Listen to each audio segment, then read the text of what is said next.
Welcome to Brute Facts. Tonight I got a special guest, Dr. Tyler McNabb. He is assistant professor of philosophy at University of St. Joseph in Macau, former assistant professor of philosophy at Houston Baptist University. He has a PhD from the University of Glasgow, philosophy of religion. His specialties, epistemology and comparative philosophy. I actually have his book over here on religious epistemology. It is a short read, but a very good read. And I have all of the descriptions in the bottom, as well as in the comment section, as well as a link to his page, his Phil Papers page, and his books. Thank you for joining us tonight. It's going to be a fun one. Hang tight, and I'll be right back with Dr. McNabb.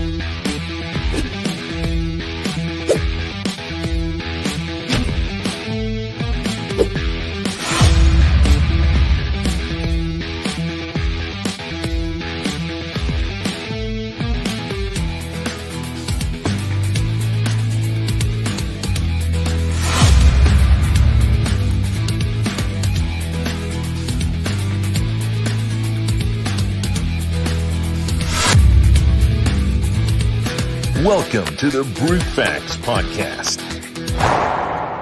with your host and everybody's favorite Christian, Eddie Kroom. Don't forget to like and subscribe to the channel and hit that notification bell for future content. Hello, hello. How are you doing, Dr. McNabb? Hey, great. Thank you for having me on. Absolutely. I saw that the adult beverages part, and it was making me wish I had a cider with me. A Strongbow, you know. Well, beer is part of it. It's beard, brains, and beards, and you only need one. And okay, of course, okay. the most I've got a little beard right now. I got a little one. So, but I stopped kind of advertising it because I had a few Christian guests who were real uncomfortable with it. So I was okay. Well, I'll just let them bring it if they want it.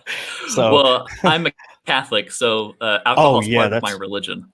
That's my favorite kind right there. Yeah, this is to the Catholics. So I was telling you in the backstage, I kind of grew up fundamentalist, and we just kind of cultural Christians, and they sent us to a fundamentalist church. But my brother got married to a Catholic in a Catholic church and had the reception in the basement.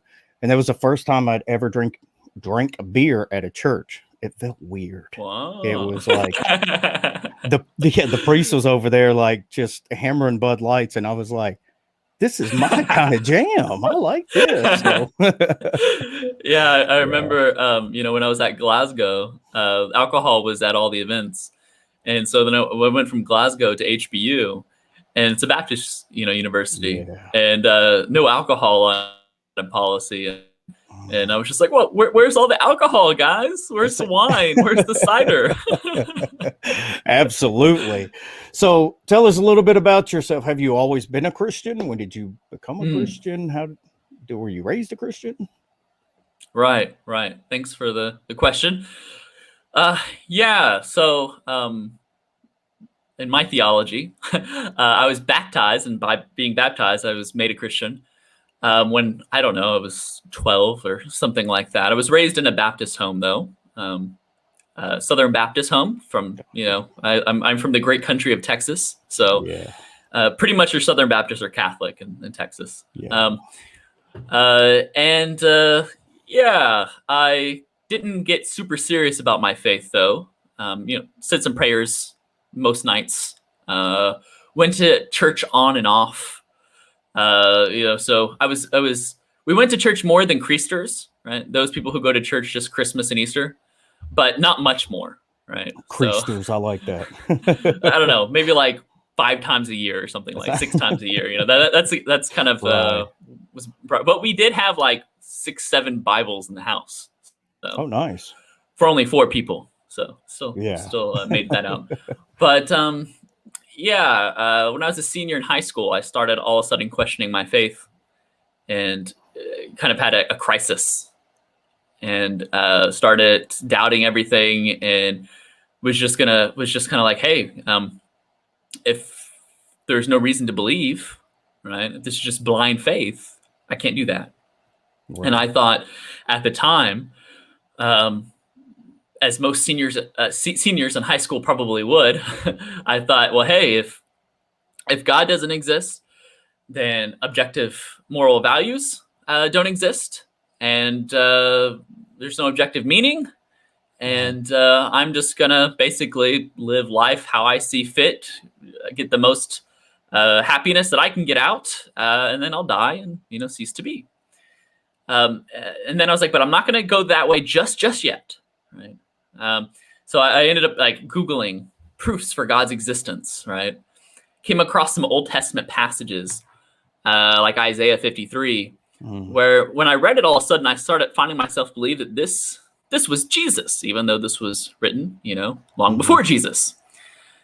And so I started reading these Old Testament passages that seem to speak of Christ, and this all of a sudden started to really move me. Yes, Texas represent. God bless the great country. I found myself late to school the next day, and was like, you know what? I'm already late. Screw it. I'm going to pull over. And I pulled over in my Ford Focus and to a Starbucks coffee shop area, and was like, I believe this is your word, but is Jesus really God? And I did the unpardonable sin of randomly closing my eyes and flipping open scripture and pinpointing to see if Jesus was God, and whatever that was going to say, all right, that's where I would be led. And thankfully it wasn't like Jesus got tired. Jesus slept. But Jesus got hungry. It was actually a passage by God's grace that seemed to really convey Jesus' deity. And so I read the passage, and it was in reference to calming the seas, and even the seas obeying them, and the disciples freaking out. And I was just like, hey, wow, Jesus is God. It's portraying Jesus as God. And all of a sudden I found myself filled with the Holy Spirit, and just I could feel God tangibly. Immense happiness and joy just took over my heart. Wow. And I felt God's presence. Wow. So like I was changed, and I would come home from school, and I would start listening to biblical commentaries and lectures, and about a couple months later after that, I started street evangelizing at the local mall, and I quickly realized that apologetics was kind of something I should get into, and so I got into kind of like really lay-level, surface-level apologetics, right? I remember buying Josh McDowell's Evidence That Demands a Verdict or something like that. It was a really, really big book, and I was just like eating it up, and then I got into Michael Brown's 4-part series of on answering Jewish objections to Jesus, and that played a big role in my faith. And eventually, I started. Sorry, should I shut up now or keep going? No, go ahead. I'm loving Okay. it. It's Okay. I love hearing people's testimonies. Sorry, I totally went Baptist on you. It's just like boom. Is there going to be an altar call? Or, and so, you got to ask Pope Francis into your heart in addition to Jesus, though. Oh, so, that's right. Yeah. Notice that. I started. I went to a very liberal Baptist university, not knowing it was liberal. And I went there and was like, basically getting taught Jesus seminar, liberation theology, hardcore on steroids. And I was just like, okay, well, wait a minute.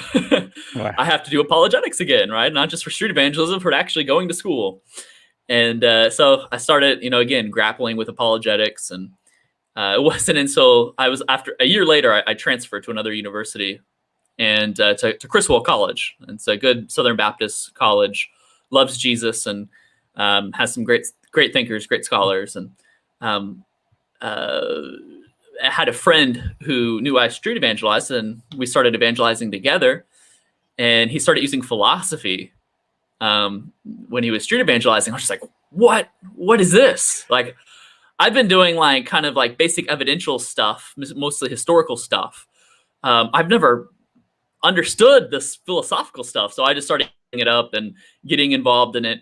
However, I quickly bought into a really, really bad epistemology where it was like, in order to know anything, and I'm going to have a friend right now who's going to like want to have a word with me after I say this is bad epistemology. But that if S knows that P, then it's such that S can't be wrong about P, right? So sort of this strong infallibilism. And so I was just like, well, what if? Right. What if God doesn't exist? And I just kept imagining myself running into a philosophy professor. Right at the time, I was a biblical studies major, and him just schooling me in philosophy. And then all of a sudden, I'd be like, well, I don't know God exists anymore. I don't have my faith anymore. And I wasted the last 10 years of my life, right? Yeah. And I just kept imagining that scenario, and it always seemed possible that there could be some objection that would undercut my reasons for believing in God. And I went through like a major crisis for about a year where I kept holding my faith. I held on to it firmly. I still did ministry and evangelized. But God seemed very far from me. I didn't feel his presence so tangibly anymore. Right. And doubts, I constantly had to sort of put down doubts. And then finally, honestly, one day it just disappeared about a year later. It disappeared. It was about a year of a season. And I remembered that the times I felt like I most strongly believed, the firmness of my belief was as strong as it could be, was times when I saw Jesus in the Old Testament. And that's kind of interesting because that's kind of how I came to faith in part. Right. And so I was real big into a biblical scholar named John Sailhammer, right? And some people might know who Brevard is. So I kind of went this route with biblical theology. Then there was another time when I almost got in a car accident. It was raining really bad in Dallas one day. I was living in Dallas at the time. And all of a sudden, in peace, right, serenity, the presence of God, I felt as God's existence as I ever had, and just kind of came over me. And then the next day, though, it was gone. Then I started existential crisis. So, I noticed that. But long story short, I was getting out of the season, getting more firm in my faith. The doubts were less and less. Ended up going to graduate school and reading Alvin Plantinga's Warranted Christian Belief. And all of a sudden, I realized that I could know that God exists even apart from argumentation. You were hooked. So like this whole time, I was like this hard evidentialist standard, right? I don't think at the time I was an infallibilist, but I was still kind of more sympathetic with that route, And I was just eating up Warrant Proper Function, Warranted Christian Belief, and I was like, this is the stuff that I want to spend a good portion of my career sort of defending. And so it ended up getting me into doing a PhD in philosophy and master's in philosophy of religion, and so that's basically kind of my story. Well, that's cool. You knocked out 2 questions with 1 story. So that was going to be, how did you get into philosophy? But there we go. Yes, I asked St. Alvin into my heart, and that's it. Hey, I'm going to tell you what, that is a brilliant man. That is, he, I read, what was the condensed version? Knowledge and Christian Belief? Yes, Knowledge and Christian Belief. And it was all new to me. So I had to like read it, and then I'm really ADHD, so I would read the chapter and only really catch part of it. Sure. Then go back and read it again. So it took me forever to get through it. But when I did, it really started clicking, and I was like, because I've told people, time and time again, even if I wasn't a Christian, I would be a deist or something, because I've always just found myself believing, Right.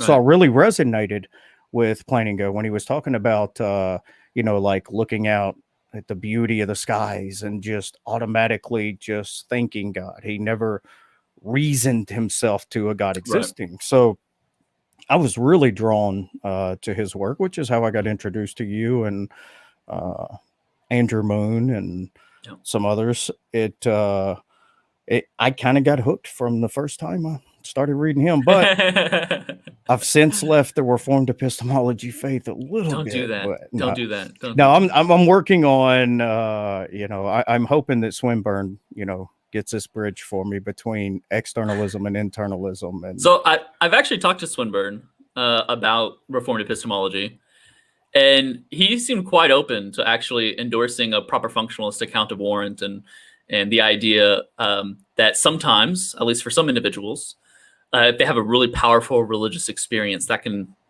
and naturally just sort of forms a belief that could be enough. Right. So when I was talking to Swinburne, it really came across that he was Reformed Epistemology, or he affirmed it. It's just that he thought it was uninteresting.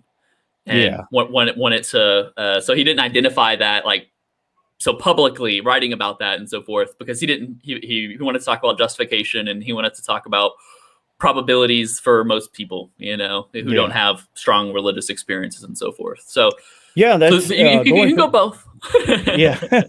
I'm going through his epistemic justification now, and he kind of makes a distinction between synchronic and diachronic beliefs, and he seems like he's kind of putting together an idea of internal and external justification together, based on the belief when they have it, and the short term and how they came to have the belief versus the long term, and I guess their epistemic duty or something.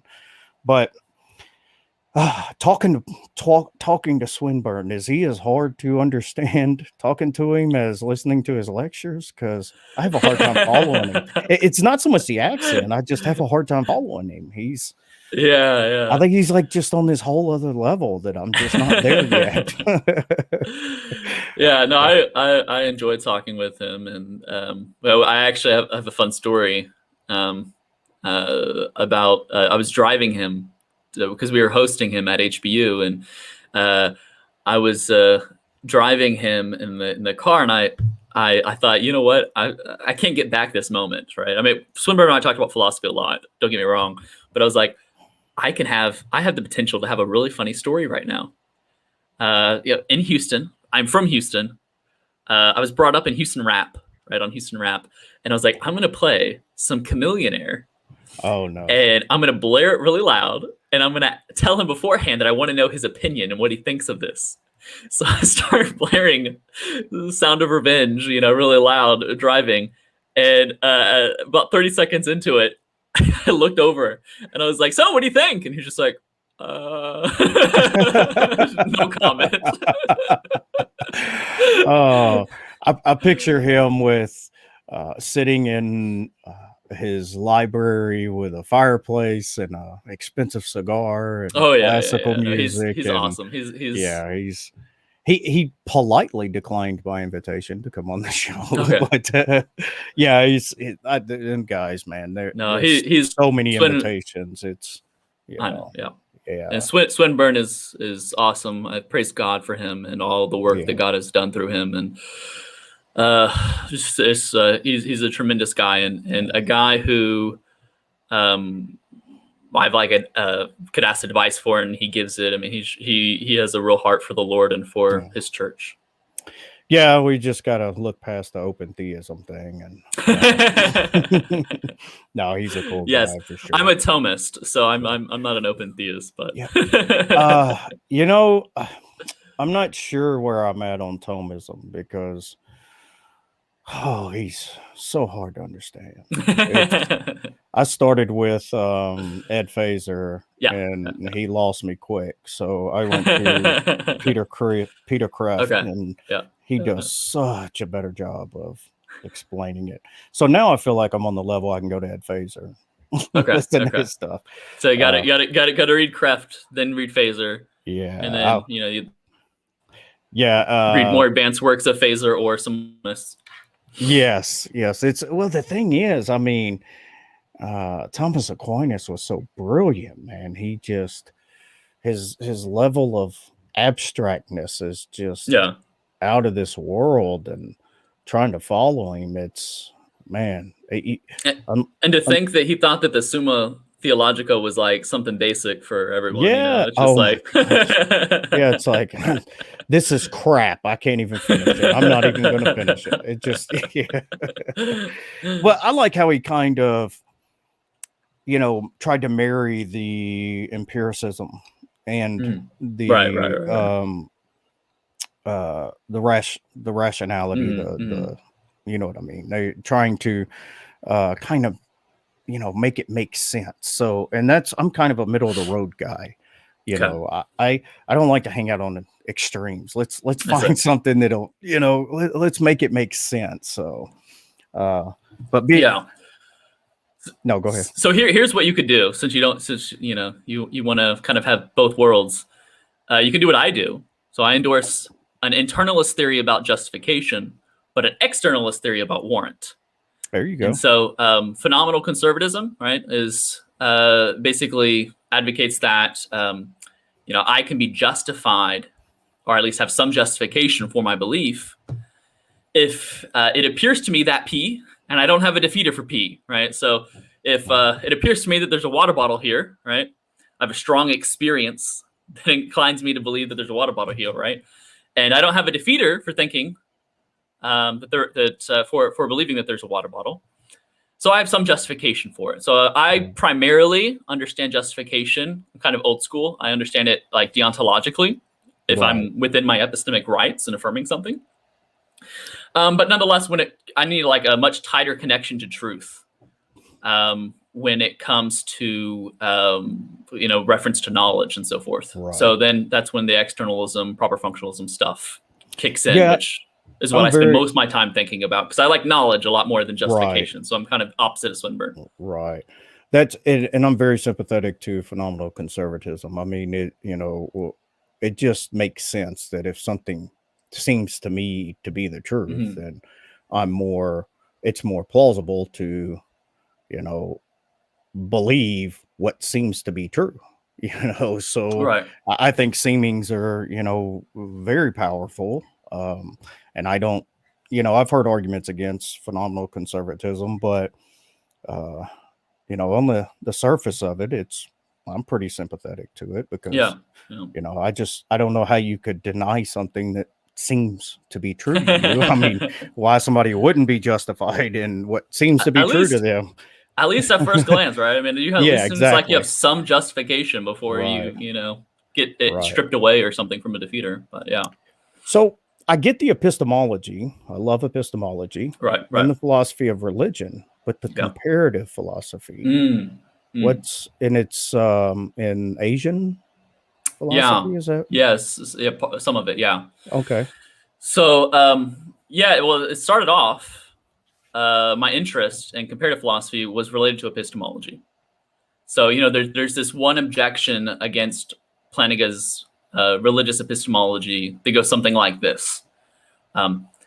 Plantinga's religious epistemology is significantly weakened, given the fact that other serious religious traditions can utilize the epistemology to say the same thing that Plantinga does. Right. So kind of pluralism. Right. Yeah, except so it's kind of like the Great Pumpkin objection, but it's more serious objection. It's applied to specifically world religious, serious religious traditions, traditions that people actually sincerely believe, right? Instead of the Great Pumpkin.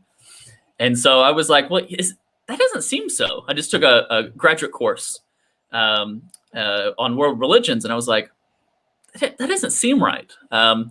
It seems like there are certain preconditions that are needed to make intelligible plan against proper functionalism. And there's lots of religious traditions that seem to lack them. So, for example, it seems like you need a designer or something like a designer. And obviously, you have certain Eastern traditions that, at least contemporarily glossed, are atheistic, right? Mm-hmm. So, pantheistic, and there's religious traditions that don't emphasize having faculties that are successfully aimed at truth. Right. And so I was all of a sudden I was like, oh no, someone needs to write on this, to respond to this objection, because it seems like a bad objection. So that's what I did with my PhD thesis, and turned part of that into a book with Eric Baldwin, and that's our Plan to Gain Religious Epistemology and World Religions book, where it's kind of like we analyze the epistemology and worldviews of the various religious traditions. A couple versions of Hinduism and Buddhism and Taoism and Confucianism. And so that kind of is responsible for that. But I started also getting interested in what these religious traditions can offer Christians, one. And so, I co-wrote with a student of mine, a former student at HBU, Joan Blatto, where we talked about how certain insights from Confucianism and contemporary psychology actually seem to point in a direction that God would likely set up how we worship him and know him with like robust rituals. And so here's sort of it's an argument for high liturgical use. Okay. And that's in Theologica. And then also I was lecturing in a comparative philosophy class that I was teaching that semester. That paper came from it, but also the book that I've now co-authored with Baldwin again. He's the guy I co-authored the Religious Epistemology World Religion one with. I was lecturing one day and I was like, wait a minute. You have guys like Brian Davis and David Bentley Hart conceiving God as not a thing, right? In fact, David Bentley Hart says God is no thing, right? God's nothing, right? And God's not like a being like you and I, but God is existence itself. God is being, right? Right. And then I started reading, more Buddhist literature, and I realized, wait a minute. While Buddhism has a history, right, of developing arguments against theism, and especially as it developed and evolved, they would say more precise things about God not existing and so forth. I thought, if you just take a minimalistic approach to Buddhism, actually, I think it might be consistent with classical theism. And there's minimalist approaches, like, for example, by Jay Garfield in his Engaging Buddhism, he lists out a formula. Same would be with someone like Westerhoff or Burton. And then, going back to some of the early, more primary texts, right, there is a very minimalistic sort of approach. And I think it's because it follows directly from the Four Noble Truths. And so we were just like, wait a minute, I think there's something here. So we wrote a book kind of saying, hey, if you want to be a Buddhist, but you also want to be a theist, it's okay. And so we try to synthesize the two views. We kind of just at the end say, is this consistent with Catholicism also? Like, I'll leave that up to theologians. Who am I? I'm but a mere philosopher. But it does seem like you can be a classical theist and a Buddhist as well. What is, I know Buddhism is very down the line with idealism, if it's not idealism itself. So you have certain Buddhist traditions very much that would follow that. So it was it Buddhism that it came from Hinduism, right? Or it came from India. It's kind of like a philosophy that branched from Hinduism. It responds to various conceptions of Hinduism. So like in Hinduism, a lot of the Buddhist arguments against God are basically taking the Hindu conceptions of God and are responding to that. I didn't know they argued against God. Yes. That's So they have like the problem of evil, but they have more objections in the problem of evil. They have their own various unique sort of Buddhist objections to God. That kind of reminds me of, when Sam Harris and the psychologist, the one everybody likes to jump on, Jordan Peterson. Jordan Peterson. When Jordan Peterson sat there patiently and drew out what Sam Harris was getting at with his moral landscape, and he's like, that sounds a lot like heaven and hell. And I was just like, wow, because if you look at a lot of these different kind of secular philosophies, they seem to have this type of good and evil, and this pinnacle of good we're trying to reach, and this evil or suffering or what it is we're trying to not get to. And it's like it's this almost the same message repackaged, right? And it seems to be in a lot of different, not just religions, but secular philosophies too. It's like, we want what the Bible teaches. We just don't want to call it that, and we don't want to say it comes from the Bible. Right. But yeah, that's interesting. I knew there had to be a connection there somewhere. Because I knew, obviously I had to do my homework before you came on, but I knew a lot about you anyway, because we've been in the same circles you've been up here, but I've been tagging along. So no, not at all. So when I'd seen the comparative philosophy, I was like, man, wow, how does that fit in there? It doesn't really fit in. And you've got another book with, is it John DePoe? Yes. Yeah. So I didn't even know about that book. Yes. So I have. So this is the Cambridge one that I think you mentioned earlier. Sorry. Yeah, that's the one I have. I have the real thin one. Yeah, and then John DePoe and I edit and then both contribute to a 5 views book on religious epistemology. Okay. Yeah. Sorry, the camera there. And that's with Bloomsbury. And so basically in it, we basically just, one person's a classical foundationalist, John.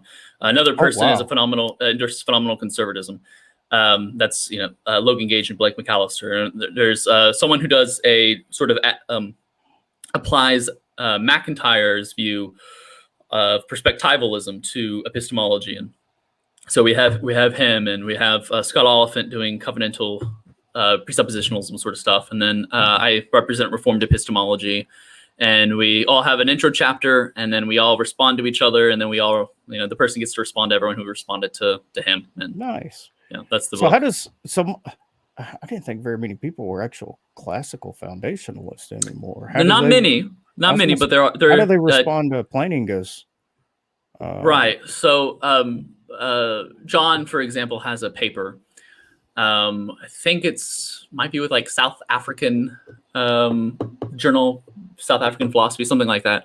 It's been a while since I looked at it, but basically, he'll say, well, what Plantinga has done is he's basically just assumed there are no good arguments for classical foundationalism, and so John DePoe doesn't take it that classical foundationalism is like an incorrigible truth, but nonetheless he develops an argument. So Plantinga, he's like, too fast, Plantinga.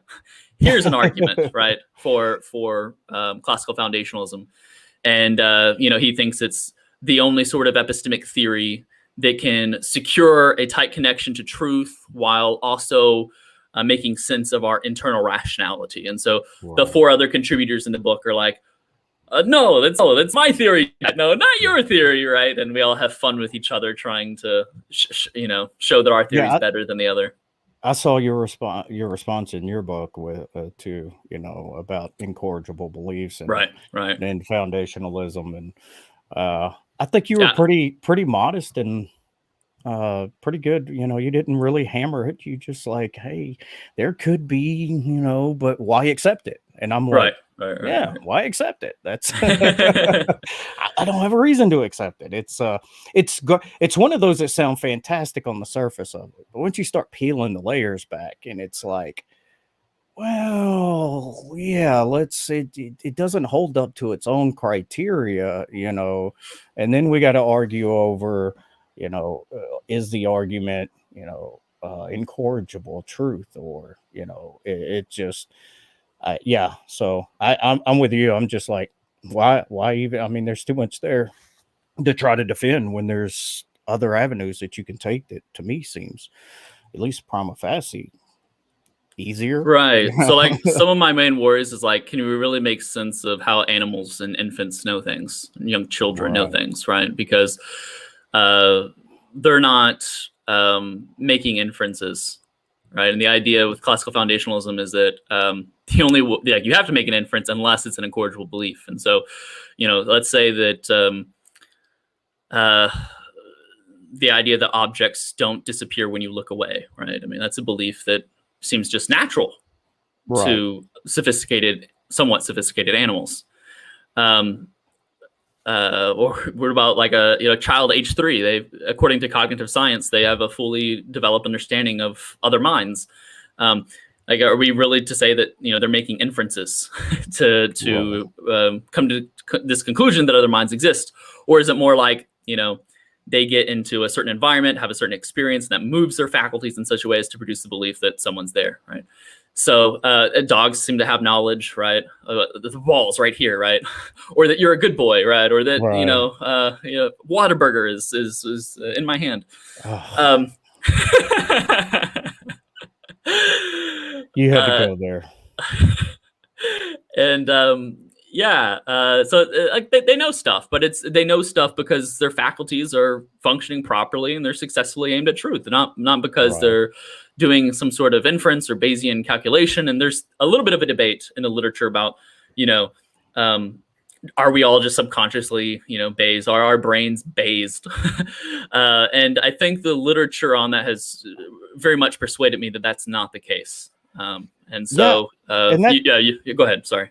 No, I was going to say that's what I was telling, Dr. Liz Jackson last week was I just found that I was Bayesian, because I've always looked at things in probability, as a probability, and I found comfort in statistics and things like this. And so when I started learning about, being a probabilist, it was like, oh, that's what I am. That's it right there, And of course, now claiming that I'm a Bayesian epistemologist, now I'm getting all kinds of like objections left and right. And I was like, man, it just seems to be the most natural thing for me. Leave me alone. So you have those sorts of considerations. Obviously, if you're not a fan of thinking that we have infallible beliefs, classical foundationalism is kind of a non-starter. Right. But at the end of the day, I just don't see why it's necessary. Like when I think of the proper functional conditions being met and a belief being formed in light of these, it seems like I have a tight connection to truth, and I think there are absolutely good responses to show how cases like the Norman clairvoyant case, or other cases that try to show you need internal rationality, that a proper functionalist has tools to make sense of that. And so, I'm not persuaded by the classical foundationalist position. And I think it's interesting. I mean, it doesn't mean it's false. Of course not. Right. That's not the case. But, most people in epistemology and the analytic tradition, the mainstream, rejects it. And I do think that's something interesting, something at least to consider as you're weighing everything in. Yeah, that's not an ad populum fallacy, guys. Well, it's what I'm starting to notice is in the Western analytic tradition, there are people want to take a specific path, and they, kind of like in theories of truth, and it's not that the correspondence theory is right, and these other different ideas that we can. There's one that fits the best, but none of them get the job done. I think we can kind of take from all of them and get like a meta theory of truth, and that seems to be, at least in my experience in epistemology, like you were talking about. You could be one in justification and the other in warrant. We don't have to grab a horn and just ride it, all the way through. We can look at different ideas and put them together. And that's that's what I love about your work, and that's what I like about Andrew Moon's work. And talking of planning guy, once I grasped the idea, it was like, well, that is so simple, and it makes so much sense. I mean, if your mind is functioning properly, and you find yourself with a belief that you didn't reason yourself to, you didn't have evidence for it, you just found yourself with a belief, and it's aimed at truth, and you fulfilled your epistemic duty, what else is there? I mean, it's like you've kind of covered all the bases. In the absence of defeaters, why am I not warranted or justified? And you can even construe evidence really weakly to where it's just like, yeah, the experience, that's evidence, and I have experience of it, so that's my evidence for it, right? And so, again, you can take a little bit of evidentialism, right, and and bring that into picture. Anyway, so I got to ask, since we keep bringing up Dr. Moon, who's smarter, you or him? Oh, Andrew, for sure.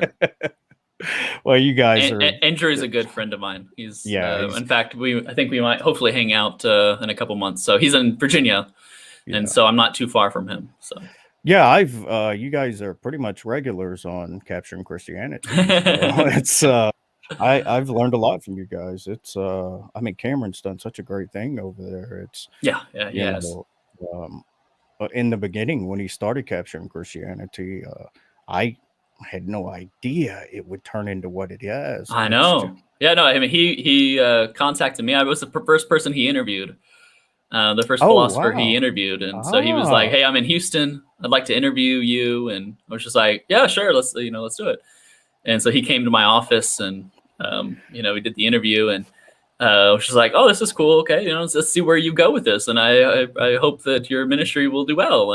And then just like Cameron became a friend of mine, and we just kind of kept up with each other. And then all of a sudden it's just like within a year of that, it just blows up, and God's just moving in so many ways on so many different people through the ministry. And it's been great to watch. And I really praise God for Cameron and all of what he's done.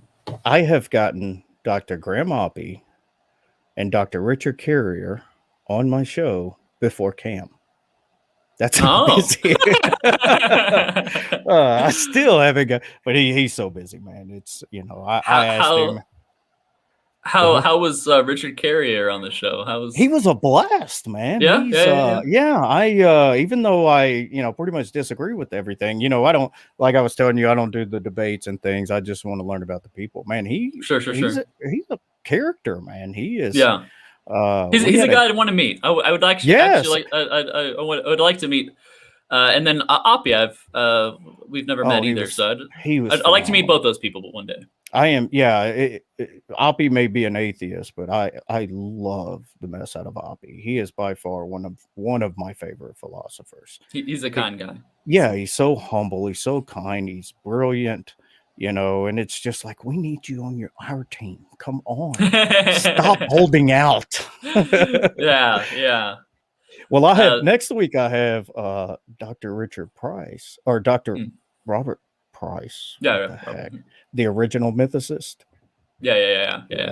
That's gonna be fun. He's a character too. So we'll see about that. Fun stuff. What Cameron doesn't know is I'm going to pull a Cameron. I'm going to his conference, and I'm going to have my video camera, and I'm going to be like, "Hey, would you like to do an interview?" So watch. Hey, we gotta keep up the hustle, right? Yeah, absolutely. That's right. I got to, right off the backs of my friends because I don't have much to offer. So. Well, one last thing on that topic of reformed epistemology, what some of your viewers might not know is not only is it natural to you, but according to cognitive science of religion, it's natural to all of us. Absolutely. And so the paradigm view is that it's that belief in the supernatural is an evolutionary spandrel, byproduct of certain advantageous evolutionary factors, right?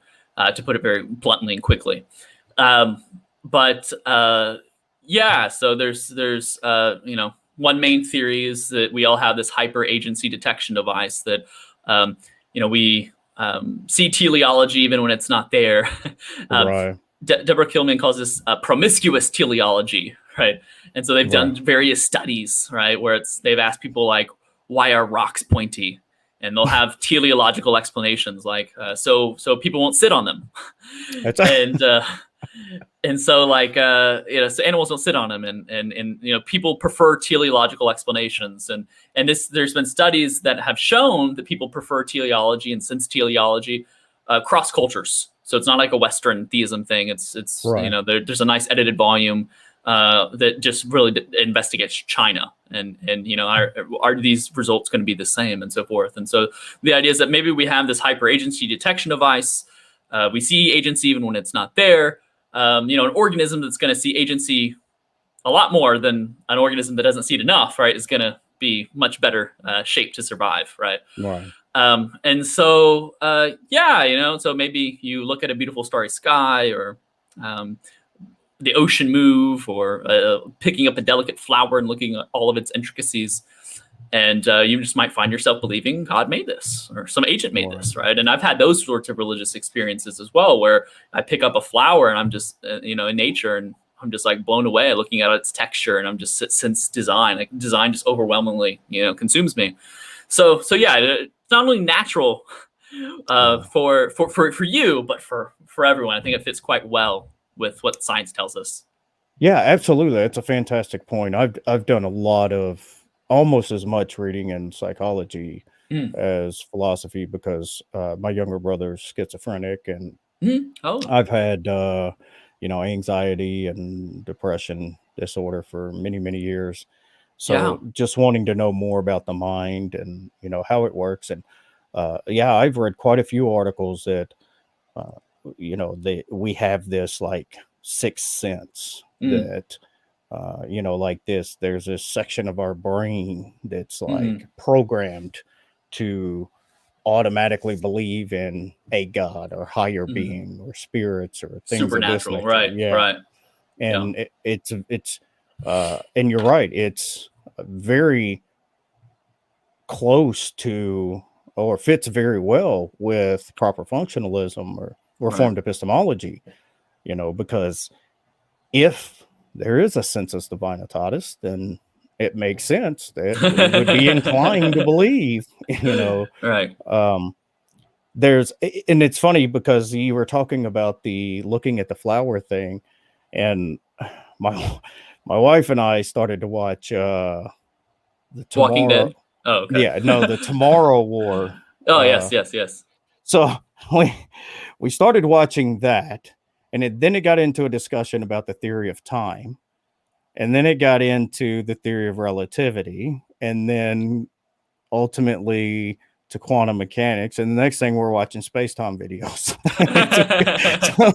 And then after the space-time videos, I saw this thing. It was Hubble pictures in 4K with like music and all of this, and she was like, "Oh, click on that," and so we're sitting there for 30 minutes just watching space pictures, and we kind of looked at each other, and I was like, how can people not believe in a God or some kind of higher power? Because it's just, it is that awe-inspiring to and of course it's just a natural response to to your environment.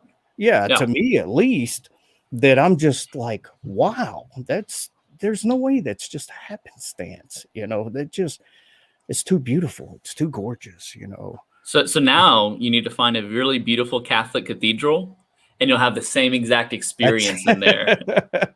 And if you're consistent with one, just go with the other. So. Well, somehow I knew you'd bring it around to Catholicism. That's fantastic. So I got to know, who's your and you get, just like I told Dr. Jackson, you only get to pick one. Who's your Okay. favorite philosopher, most I- influential? This isn't going to be any secret. I haven't planned to go. There you go. She gave me some names I had to look up. Okay. Okay. But it was on purpose. It was like, I didn't want to use cliche names, and stuff, you know. And if you were going to extend the list at all, probably Aquinas would be the next influential person. yeah, So.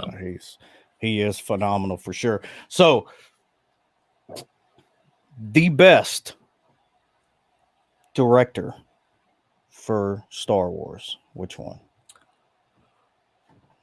I'm gonna get in some trouble for this. I actually think that J.J. Abrams saved the Star Wars franchise after Episode 8. Wow. I thought Episode 8 did a real big disservice to the trilogy, and like overall, the trilogy gets like a C. But it would have been like a D if J.J. Abrams didn't do that, I think.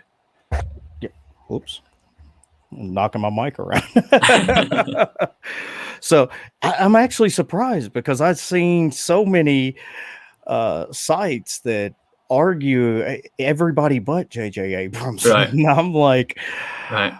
I'm a George Lucas guy, and the reason Sure. the original, I'm gonna be honest with you, I just really didn't get into the later series. It was 70s and 80s for me, and I just couldn't get into the other ones like I did. So I mean, we lived it. It was Star Wars was everything, Right. you know. Right.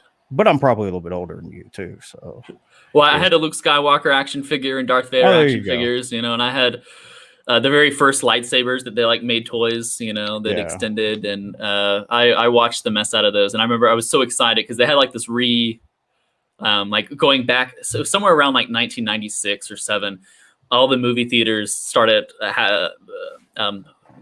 playing Star Wars 4, 5, and 6, and they were all coming back to the movie theaters and stuff. And I thought that was like an awesome. Awesome. They were like digitalizing and making everything better. But yeah, I mean, I think that the storyline of the original 3 is the best. Yeah. Graphic wise, though, and like the aesthetics. Yeah, no, that's the aesthetics, I like the sequel. But for the kind of world and just kind of ideas that pop in, then the prequels, I actually like those sort of that world. I want to spend more time in that world where there's Jedis everywhere, and the Empire is really at bay, you know. So your favorite actor out of all of the Star Wars?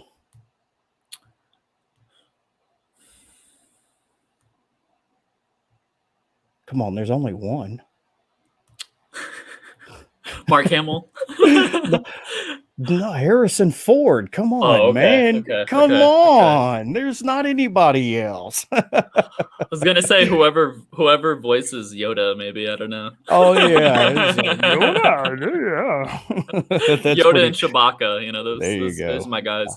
I can actually do Chewbacca too, but can you? Yeah, you sure? You don't want to? Yeah. Do you need to have another drink in order to do that? Yeah, I got to have a couple more drinks. Okay. Well, it's one of those things you got to kind of warm up and then do it, because it sounds stupid if you just pop out and do it. I got you. Yeah, so I got. I can also do a really good Smeagol, but I won't do that here either. So before you go, we try to keep it around an hour. I got to know a little bit about Macau. How was it? Were you there with the family or by yourself? Yes, both. Oh, okay, okay. So originally, I got there for 2 or 3 months, and then they came, and then COVID happened, and we came back to America thinking it was just going to be a few weeks, maybe a month or two, and it would pass over. I had it. My Dr. Macau told me that's what he thought it was going to happen, and so then all of a sudden it starts to get out of China and start going elsewhere in the world, and I was like, I need to get back to Macau before they close the borders. And my wife's like, well, I didn't get to see my parents, so I want to see them. So I'll just be a little longer, and you make sure it's safe over there. And once you figure out that it's safe in Macau, then we'll come over. So I got over there, and within like 2 weeks, they shut down all the borders. and no one could get back in, even if you live there. Only if you were a permanent resident there. Right. And so we were separated for 9 months. And finally in November, I was able to see that my rector of my university was super kind and said, go home to your family. Wow. So I've been teaching online since November, and I still pay rent there. I still have my stuff, a lot of my stuff there. So I know we're planning to go back as soon as they open up, but it's just a question of whenever they will open up. So it looks like it's a beautiful country. Beautiful. Yeah. I love Macau. It's beautiful. The culture there is like a fusion of West versus and East. Nice Christian Catholic population, nice Buddhist population, and it's so you see statues of Mary just like all around town, or churches all around town, and or crosses, and then at the same time you'll see like Buddhist temples or kind of fused Buddhist, Taoist, etc. temples all around, and beautiful mountains and the oceans there, obviously the South China Sea. Right. So yeah, no, it's a fantastic place to be, and I definitely miss it. Is it like a 24-hour 3-stop yes to get there? Yes. Yeah, we had one of our customers was going to put a site in Shenzhen. Yes, I'm very close to there. Yeah, and so it like got right up to almost booking the flights and stuff, and I'm just like looking at it going, oh my gosh, I cannot spend that long on an airplane. It's I gotta call the doctor and be like, hey man, you got some good drugs? So I got immune to flying when I lived in Scotland, and we would come back and forth visiting from the Scotland. UK. And I didn't know you lived there. Yeah, for 3 years. We lived in Scotland for 3 years. And, Glasgow, that's right. Going back and forth. And I was like, okay, it takes like 12, 14 hours, Oh, wow. And then so it's just like, add another 7 and you can go to China. Well, I won't complain about my flights to California anymore. The first year I was with this company, I was gold with 3 different flights. Or 3 different airliners, and I was like, okay, this is not what I signed up for. You guys are going to have to do something. And a couple of years later, it finally died down, and now it's not too bad. Every few months I'll take a couple flights or something, but it's such a hassle, man. It's I just drains especially because California doesn't have Tex-Mex or Whataburger. So I mean that's Yes. Oh, the Whataburger thing. Okay. Yeah, that's what I wanted. So I'm originally from Memphis, Tennessee. We had a Whataburger when I was a kid. Yeah. And then they kind of like drew back all the franchises. So right. I didn't have it. We moved to Northwest Arkansas, where we are now, about 10 years ago. And I work in Tulsa a lot. And there were a couple of Whataburgers there. So I wore out Whataburger. I loved it, Well, then they built one here in Fayetteville, Arkansas, and my wife and them hadn't had it near as much as me. And I'm just like, man, I can't do Whataburger again. I can't. And that's all they ever want. Let's go to Whataburger. And the line is like, down and out the road. And but it's like at least Chick-fil-A. in Texas, but at least in Texas, just like Chick-fil-A is quick. Yes. Yeah. No, not here. No, they're terrible. Okay. Yeah. Okay. No. Chick-fil-A, like they have streamlined it. It's Chick-fil-A is quicker. I agree. Chick-fil-A is quicker, but the lines for Whataburger to me aren't like horrible, like the length of time you spend. Yeah, no, it's pretty terrible here. Most of them, it's not. You're right. I mean, I've been, all over Oklahoma and Texas, and I think it's just a here thing. So. Maybe because there's just like not enough Whataburgers there, Yes. They built that one, and then about 6 months later, I built one on the other side of Fayetteville. And now the one on the other side of Fayetteville, you can get in and get out with no problem. But this one is right by the college. I'm more excited to go to Arkansas now. Now, when I drive through from North Carolina to Texas in a few months, I will definitely be keeping my eye out for Arkansas. Arkansas. Well, I don't. You'll be on 40, and I don't know if you're going to find very many Whataburgers up there. We're up in the corner. It's kind of like everybody up here, because Walmart's headquarters is here, Tyson Chicken's headquarters is here. Right. Everybody's from California, Texas, somewhere else, you know. So we kind of have our own unique economy up here. But yeah, I don't even think you'll find one on 40 till you get into Texas, maybe. So that's gonna suck for you, but just an extra 4 or 5 hours of out without. There Whataburger. you go. And you know, the whole In-N-Out versus Whataburger, I don't get it, because I've had a lot of In-N-Out and it's nothing spectacular either. And I'm like, yeah, no, okay, you can have both of them. But thank you so much for coming on, right, Dr. McNabb, man. I have enjoyed it. I love your work. That's very kind of you. And I am humbled and honored that you would come on our little show. But that's very kind of you, and very much enjoyed it. And hopefully your show continues to flourish and succeed and help people. I appreciate it. I hope it does. We'll be famous one day, and then you can say, "Hey, I was on that guy's show." Right, and they're going to be like, "Who are you?" That's right. Yeah. That ain't going to happen. So, thank you so much for your time, man. I enjoyed it. Have a great evening. I'm gonna see everybody out. You can hang out in the backstage if you want. If you got to go, I understand. So, all right. Well, thank you very much, man. All right, no problem, boss. Have a good one. Dr. Tyler McNabb. If you like epistemology, you'll love his work, especially as much as you've heard me talk about reformed epistemology. I know there's a lot of guys there in the chat that's tired of hearing about reformed epistemology, but Plantinga and then McNabb and Andrew Moon does fantastic work carrying on the torch. As usual, thank you, Pasta Mike, with Normalizing Atheism. All of the artwork, the logos, the introduction video, the cutaways I haven't got to use much lately. We're going to incorporate it somehow, but check him out. He has Normalizing Atheism on YouTube, and he has a Facebook group, which is Normalizing Atheism Facebook group. And he does phenomenal editing jobs, and his videos over there are top notch. Thank you, everybody, for joining us. Next week, I have Dr. Robert Price, the OG of mythicism. He is a character. He is going to be fun. I promise you do not want to miss Dr. Price next week for sure. Have a good evening, everybody.